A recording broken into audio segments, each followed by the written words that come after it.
Hi, I'm Jo Krueger. I am 47 years old and I am a stay-at-home mom who is starting up a small business. Well, my name is Bill Krueger and I played 16 years of professional baseball, 13 of which I played in the major leagues. Hi, I'm Jo Krueger. I'm 15 and a half years old. I'm going to be 16 in October 11th. And well, my career is going to school so far. Hearing. I thought she was deaf, and that was the first sign.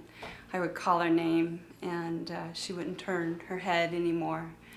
And so of course I went to the doctor and said, you know, she's not listening to me anymore. By 20 months, it seemed to be getting worse. I went back, and from 20 months to 36 months was a long journey. It seemed like it took forever to get a diagnosis of autism. Yeah, we saw these great milestones that Chanel had reached, you know, up until that point. I mean, she was just racing along. Of course, it was our first child, so we had nothing to compare it to, but lots of language, couldn't get enough books in front of her, playing appropriately, sleeping through the night, eating appropriately, all the things that you would hope your child would be, and that's what she was. And then things changed.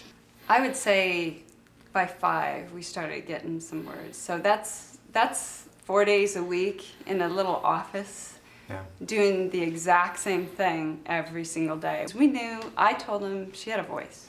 It's in there. We just got to get it out. We've got to get this voice out. And it was about 4.5, I think. She screamed, "Let go." And then we all cried because it was, you know, a good year of at least trying to get something out of her. And she just screamed, "Let go." And from then on, it wasn't just rambling talking. We now have a voice. Everywhere we went in public was a struggle. You know, I wanted her to have friends. I wanted her to play, and it was painful for us to see that kids were afraid of her and didn't want to interact with her.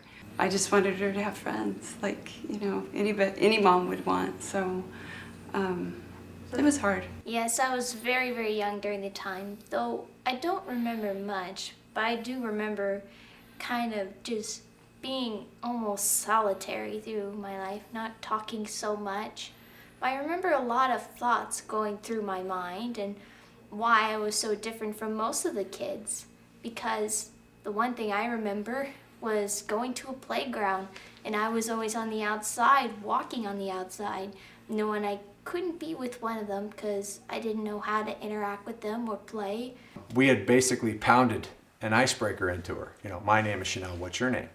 And so she had it, and so we'd take it to the park. So we would get there, and there would be 2 or 3 kids, and Chanel would come up, and here you go, and she'd say, my name is Chanel, what's your name? And then they would say her name, and then she would recite something from Aladdin, you know, and then they'd look at her, and then off she ran. So, I mean, that's where things start. And so that tells you how far it has to go. Many more families are more than one child. Many more families are two-parent working families that are suffering because the financial burden is a crusher. Not just the emotional part, but the financial part.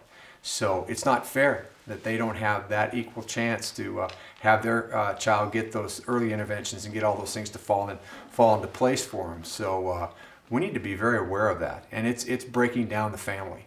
And divorce rates are skyrocketing in families with autism. So when they do become adolescents, a lot changes in their lives, and the schools don't know what to do with them. They do the best they can, but a lot of parents pull them out and start homeschooling them then. So we would like to create a school that would give them the opportunity to finish their schooling up to 21, and then take them from there and say, where do we need to place them now? And the families then can rest. Even families that have 5-year-olds are asking this question because it's on their minds. They don't even sleep. They're so worried about him. The grandparents are worried about him. The siblings are worried. You know, will my life be taken away because I'm going to have to take care of my brother or my sister? We want to take that pressure off. We felt like nobody was saying the word, and nobody really was back when she was diagnosed. There were no articles in the paper. There was nothing out there.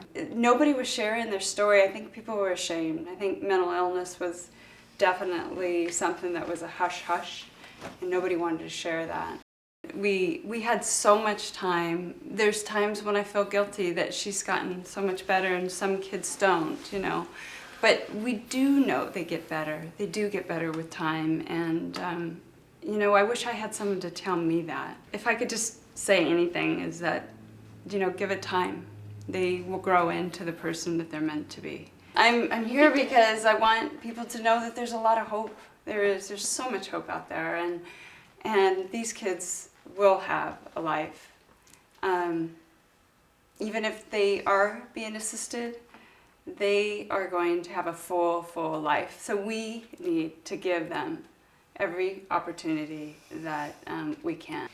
I am not ashamed of myself, and I believe that autism does not define who I am, but it helped me made who I am today. And of hearing my story through my parents, of me overcoming something that is rarely done, is really tells me something, that there may be a purpose of why I recovered. Maybe there is something I need to do with this gift I have.